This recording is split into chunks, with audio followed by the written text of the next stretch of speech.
What we are pro is pro living life aggressively. And I don't mean that in a bad way. I mean aggressively loving. I mean aggressively serving. I mean being aggressively capable. I mean being aggressively addicted to growth, to purpose. I'm Paul, founder of Manifesto. Core is our online mastermind network, and this video is recorded live during our weekly community meeting. If you like it, then subscribe and check out our website if you'd like to join the next community meeting held every Friday. So, guys, Matt is the founder of Acton Academy Placer schools. It's a whole chain of schools, I think in California mainly. He is also the co-founder of Apogee Strong mentorship program, which my own son Noah has been participating on for, I think, a good 6 months now, something like that. And what a change I've seen in my son, especially in the size of his muscles since he's started this program. Good man. Good man. But also as far as dedication and purpose, which is going to be the focus of our conversation today. So I'm interested in hearing a little bit more of the background there.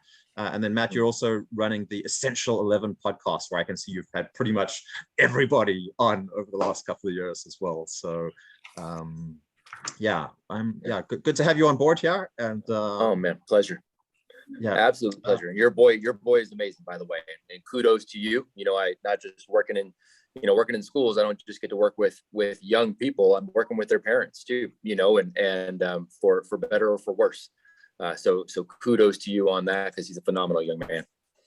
I'm a very proud father, absolutely. You should be. Yep. But it's been really, really great. It's a key time in his life right now, and sources of inspiration for young men who really are ambitious. It's not easy to come by, so I think it's been incredibly valuable, just the community of guys that he's met in that program. So maybe you can tell us a little bit about Apogee Strong. Sure. This is a program for young boys only, as far as I understand it, right? So how did that start up, and what's it all about? Yeah, it was very intentionally just for young men. And so, as you mentioned, I have the schools that I own. And so I'm part of this global network of schools. I've been in education for coming up on 2 decades. And so, what I always tell people is I understand the game. I understand the game in and out. And I've got this unique perspective from working at, some of the top universities in the world, and working as a public school teacher and administrator and private school teacher administrator.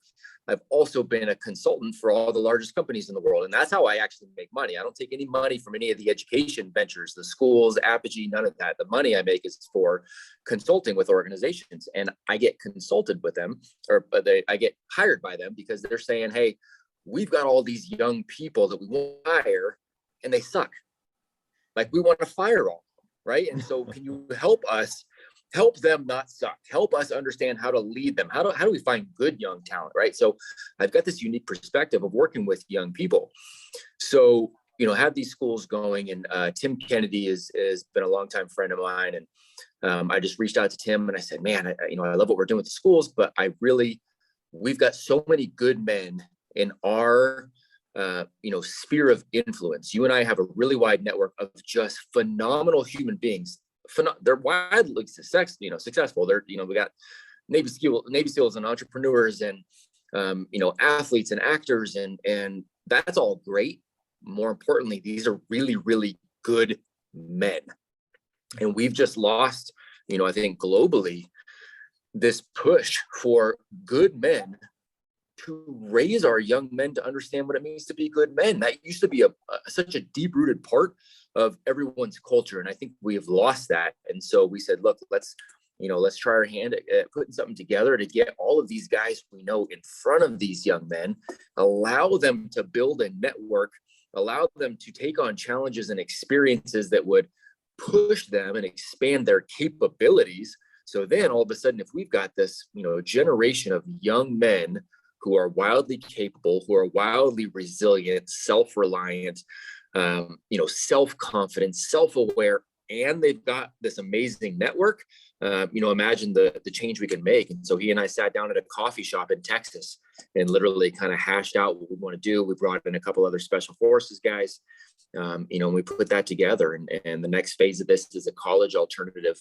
for young men as well. That's kind of this on steroids. So it's an honor to get to do what we do, man. It's a lot of fun. Great. Yeah, I'm going to ask a little bit about there's a military aspect to what you guys are doing. I want to hear how that plays in, but maybe before we do that, I just want to hear first, you say like in your consulting work, then these companies are looking for specific qualities in young men that they're not finding a lot of the time. Have you kind of like specified like what are these qualities and what is it that guys, what is it you get these guys to do that you think is generating that in them? Yeah, so honestly, what it boils down to, we tried to, we've spent thousands and hundreds of thousands of dollars on these case studies. And when I say case studies, I'm talking long-term case studies with thousands of people all across, predominantly US, but a lot of these generational characteristics, what we're finding is as the generations as you go into the younger generation, so starting really from millennials, which by the way, millennials are up to like the early 40s, Gen Z, this now new generation, which is probably going to be called Generation Alpha or something of the sort. The younger you get, the more these trends are global versus just local, right? So, your boy, my kids, they're going to look more like each other in other countries than they are their own grandparents, right? In terms of their behaviors and their worldview, because we are such a global population now. Right. So as we're getting younger and younger globally, what it really boils down to is there is a lack of work ethic. And I know that sounds like an old guy thing of like, oh, the kids these days, right? But it's actually true. There's a lack of work ethic. There's a lack of this younger generation feeling purpose driven, like they actually want to do something. They theoretically want to go make a difference, but they're also getting all of these artificial ways to feel like they're getting those things checked off. So then they're missing their purpose and they're coming in and they're not understanding how to actually go create real things that matter. And then there is a sense of entitlement. There is a sense of belief that good things are going to happen automatically without any work put in, and they're going to happen very, very quickly. And a lot of it too is they go in and they play school. They're asking permission. There's a big permission mindset, and that's the last part that's really been a struggle. Is it's a permission mindset versus I'm going to go out and create, and I feel okay making mistakes, and that's how I'm going to learn, and that's how we're all going to get better. So they're lacking those things, and all of that, boils down to a mentality that they're learning through parenting and through education. Mm-hmm. Yeah. So let's go into this military thing, because that's something that I think really differs when I look at what we're doing here in Europe. Yeah, I'm living in Denmark. It's a pretty pacifist country, right? We just have war on our doorstep at the same time right now. But that was also when I first sent my son Noah on this program, then he was like, Dad, I checked these guys out, and have you spoken to Mom about this? Because there's all these Navy SEAL guys and stuff like that. Yeah. Are you sure this is okay? There was this permission thing actually, as far as the military aspect was concerned. So maybe you can tell us how do you bring that in, and what do you see the function of what military does for young men? That's a really good question. So, if we go back to kind of what we were talking about with some of the issues we're facing, right? We've got these young men in this permission mindset. I'm not pro, let's go to war all the time. That's not my style. And neither is Tim, by the way. And neither are these Navy SEALs that I'm bringing in, by the way. What we are pro living life aggressively. And I don't mean that in a bad way. I mean aggressively loving. I mean aggressively serving. I mean being aggressively capable. I mean being aggressively addicted to growth, to purpose, right? It's living that aggressive kind of way. That's the intent and the purpose around what we're doing, is to bring in the discipline of pursuit. That's what we're looking for these guys. We talk to them all the time about being the savage and the gentleman. And we tell them, you're going to live your life 99% of the time, God willing, as that gentleman side. But you have to have that savage side to you, and when I don't mean savage in terms of you're ready to go to war, I just mean that savage side of where you're willing to aggressively do what needs to be done when it needs to be done. Sure, that may manifest in having to do something physical and protect a family member, or sure, it could manifest that way, but I mean, it could manifest itself in aggressively pursuing that new business that you want to start, aggressively pursuing, some wild dream that your parents are like, no, you just got to go to college. And you're like, no, I really want to go after this. Like, it's that aggressive, desire that I think all men have to create far more than we consume. We live in this consumer culture. So that's what the military aspect is the discipline to let's live in a creation mode versus a consummation mode. Can you give us a story or two from some of the participants on the program of where you've seen boys engage in this, like an example of how they've done this? Yeah, I mean, we already only a year, we're, I guess, 14 months in. We've already seen such a transformation in some of these young men. So we have got young men who, have gone from, the typical video game, kind of addiction, 4 or 5 hours a day on the video game kind of deal, to we've got one that's now making, $4,500 a month. I think he's 16 in the business that he has, right? And so he's shifted his entire mindset of like, okay, I'm going to get up every day and get on the controller, to I'm going to get up every day and utilize these tools here to build these things out. We've had young men who, in some of their we had an interview. So this is actually a beautiful tale of two participants, one who paid attention to the roadmap we're laying out, and one who has gone more the traditional, quote unquote, school route, and the differences there. So we've got this young man who is 14. He did one of our CEO interview projects. He interviewed a local CEO for a financial service firm. Yeah. So this is, I think it's the third month. All these participants have to go out and interview at least 2 or 3 CEOs or something like that, right? They have to. That's exactly right. Yep. And whether those are like local guys, or some people have got, some of our guys got a hold of like Charlie Kirk and some big level guys and sat down, Pete Roberts of Origin, like they're interviewing some rad people too. And a lot of them are going local. So he interviews a local CEO of a financial services firm, had a great time, did a great job. And then some months, go by. Boy number 2 is 18. So again, you got 14 over here, you got 18. 18, he's been kind of hit or miss on some of the calls, hit or miss on some of the projects. Within 2 days of each other, the 18-year-old sends me his resume and he goes, hey, would you look over my resume? I'm 18. I'm in my 3rd year, because he graduated early. I'm in my 3rd year at Old Dominion University. I've taken all these financial courses. I've gotten A's on everything.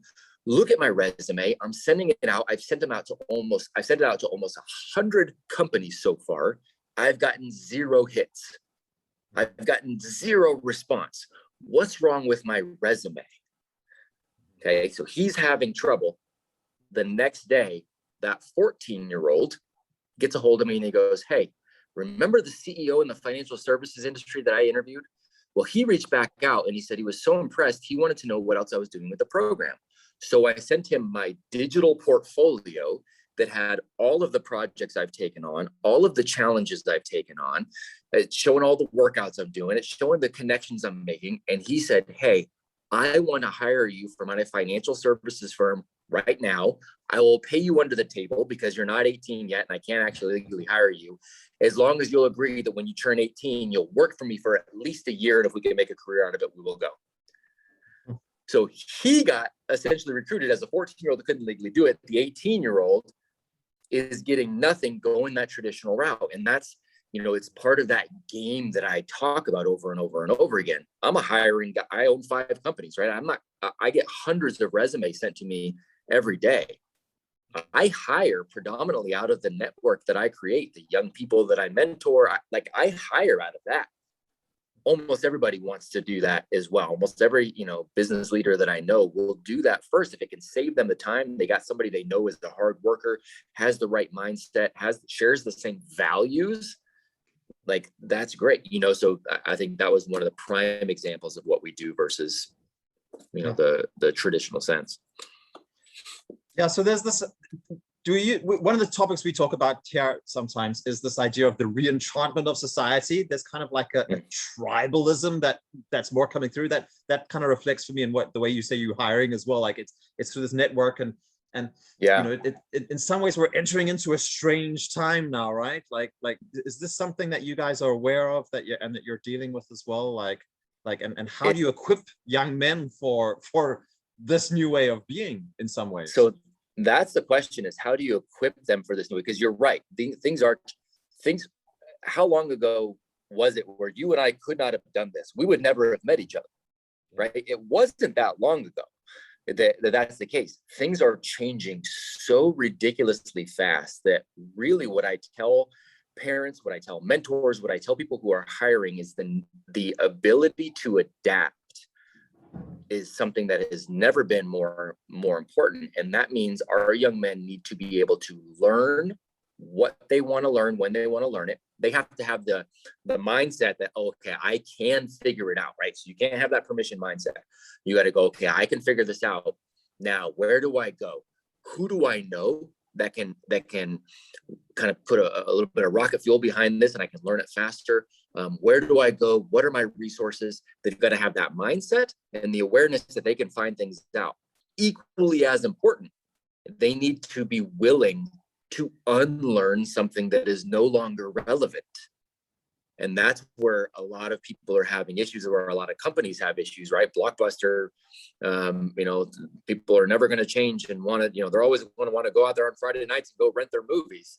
And they had a chance to buy Netflix for like $11 million and didn't do it, right? So it's that need to adapt that's so important. So we want to equip the young men with the ability to always be able to build their network, the ability to be adaptable, that mindset that they can go communicate with anybody at any time. They're not intimidated by it. They're not asking permission around it. And they've got this collection of experiences that really amounts to an education. Schooling is one thing, academia is one thing, but education is in the amount of experiences you have. I have the what level of insight I have, and I'm an idiot in a lot of things, but I have the insight that I have because of my experience actually running companies, not talking theoretically about companies, actually running companies, actually working at the universities, actually speaking to these organizations, actually getting in the cage and fighting, actually, all of these, giving TED Talks, all of these experiences have helped shape me. We want the kids to have those experiences too. The last part that I'll say is one of the hardest parts around this is that we need their parents as much as possible to understand this too.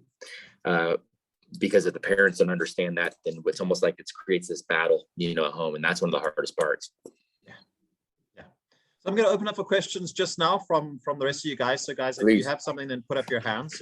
I want to go into, so what you talk about parents, and that's a theme that's been growing with us, is family as kind of like the basis of connection. We talk a lot about like the extended family rather than just the nuclear family as well, and sure. and the need for that kind of like a broader family and connection of people. But I just hear you also saying like your network, how important that is, and looking for jobs all the time as well. So yeah, like there's just such a need for reconnecting to community. I feel community is being devastated.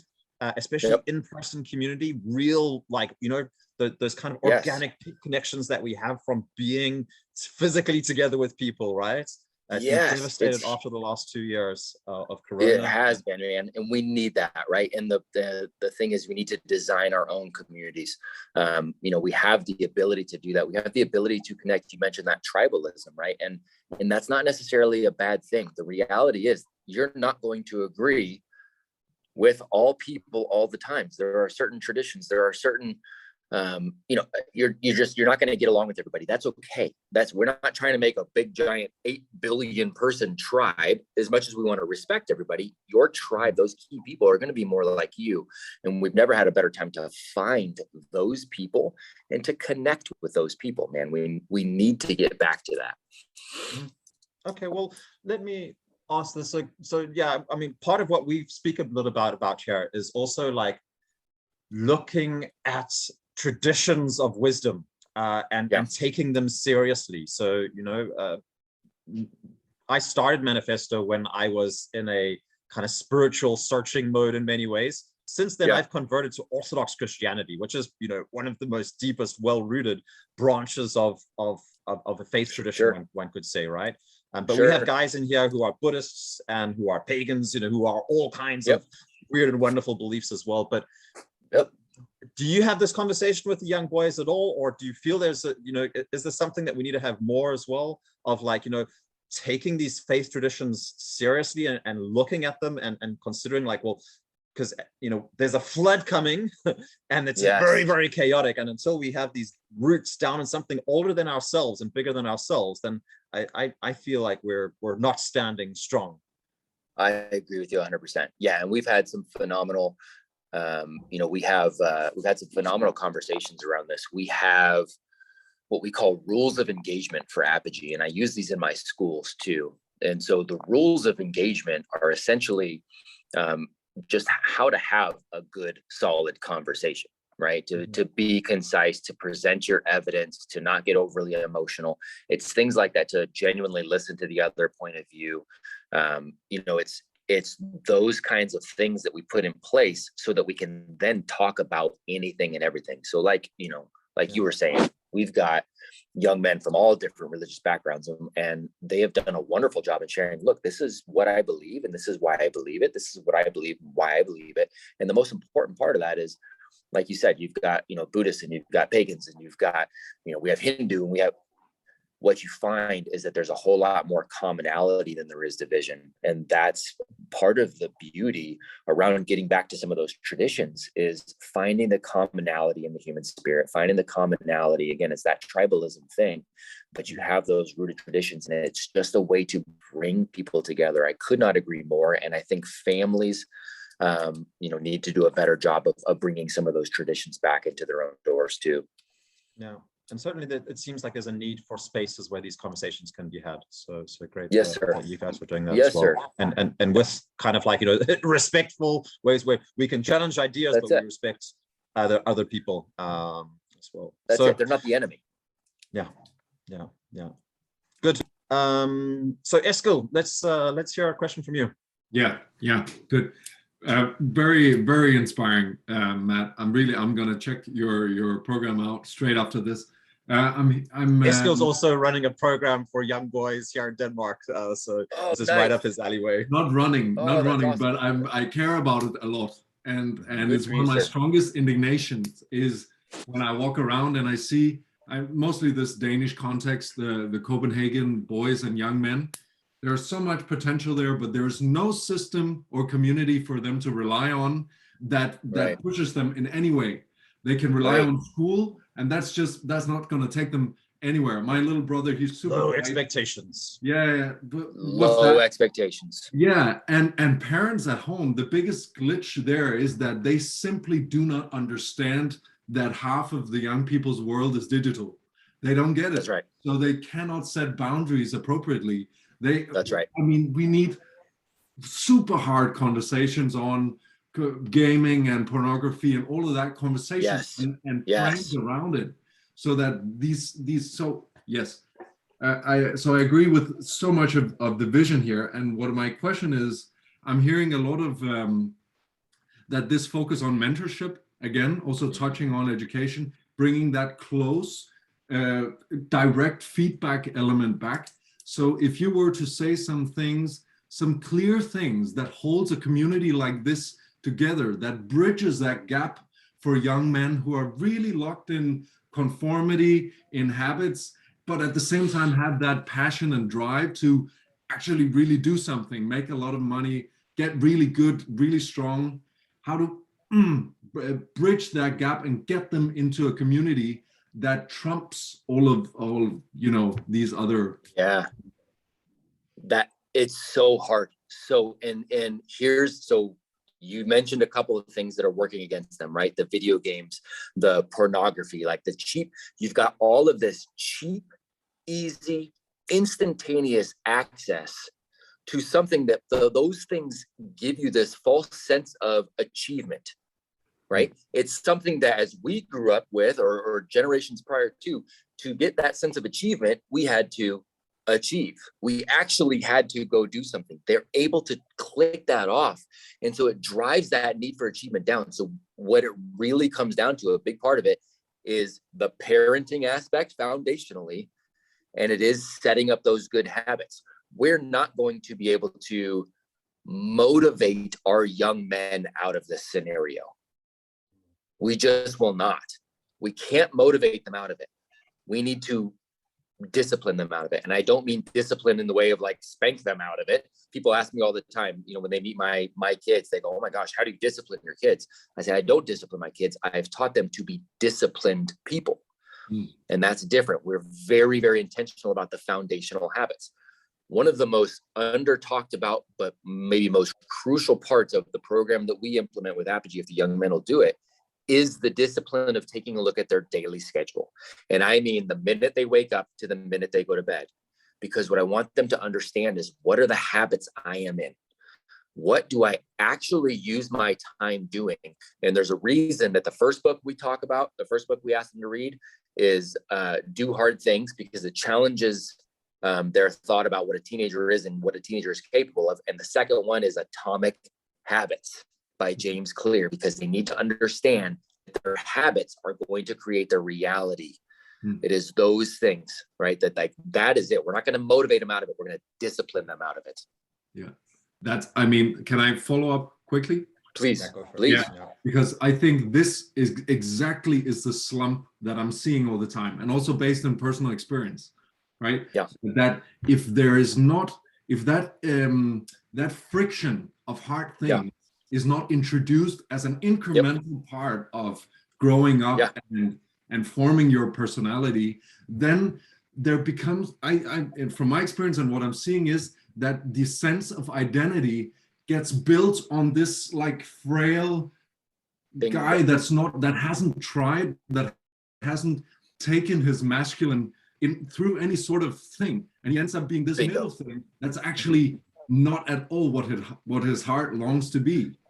That's exactly right. We are cutting off the foundation. Frederick Douglass has this famous saying where he talks about how it is easier to build strong children than it is to fix broken men. Yeah. Right. And that's what we're talking about, is building that strength and foundation. Think about what happens, when you have kids and you're raising them and they're toddlers and they're just learning how to walk. Right. They're going from this infant stage into this toddler stage, and they're pulling themselves up on the couch and they start to, they take a wobbly step and then they fall down. What do we do as parents? We clap. We go, "Yay, that's awesome. Yes." And the child goes, "Okay, I just fell on my ass, but I'm doing something great. Awesome. So I'm going to pull myself up.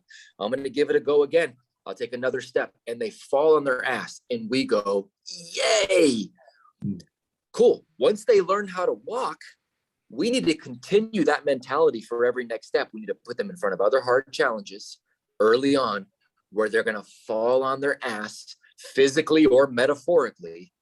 And then we cheer that on, because we go, "Look, hard things is part of growth. That's okay. Yes, we're right here with you."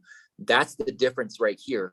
And when we do that the first 5, 6, 7, 10 years of their life, you have set the foundation for a different human being than trying to fix somebody at 18 who's always been carried, again, physically or metaphorically. Right?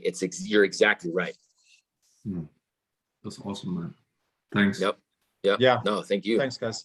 Yeah, exactly. I mean, so I have a 1.5-year-old as well, and me and my wife, we regularly have this conversation about letting him struggle, and it's tough. And what I've seen more and more, this is dad's job. Dad's job is to put him in situations where he can struggle. Because my wife, she can't help but take him up and help him. And when he falls down, right? Then I go down next to him and I'm just there with him while I'm waiting for him to get up. But she needs to dive in there. And that's so right. It's so that's exactly right. To struggle and for fathers, to look for what is and from 6 months old to 18 years old, there's skills that children need to learn. And you can do it in every single situation as a dad, right? Is stepping in and saying, what is a skill that I can be teaching my child in this situation by allowing him to struggle, because he wants to improve. And he just needs someone to be with him. And when dad's next to him there, then he can struggle far more as well. Yes, man, that's it. That's the hero's journey, right? That's the hero's journey right there, is you have that struggle. And the only way to appreciate the other side of that struggle is when you get that victory. You know, it gives you that perspective that you can't have if you're just handed something. When you earn it, it is such a different thing. When we want our young men to grow up to be self-confident, you can't develop self-confidence unless you've actually done hard things and come out the other side. It's a fake self-confidence. It's faux self-confidence. It's cockiness. You can develop any of that, but you have to actually do some shit to get that self-confidence. Yeah. Okay. So guys, we're going to continue the meeting for everybody here on the meeting now, but we're going to actually stop it for people following the recording. So this will be only for community parts. And then we're going to take another question from Floris.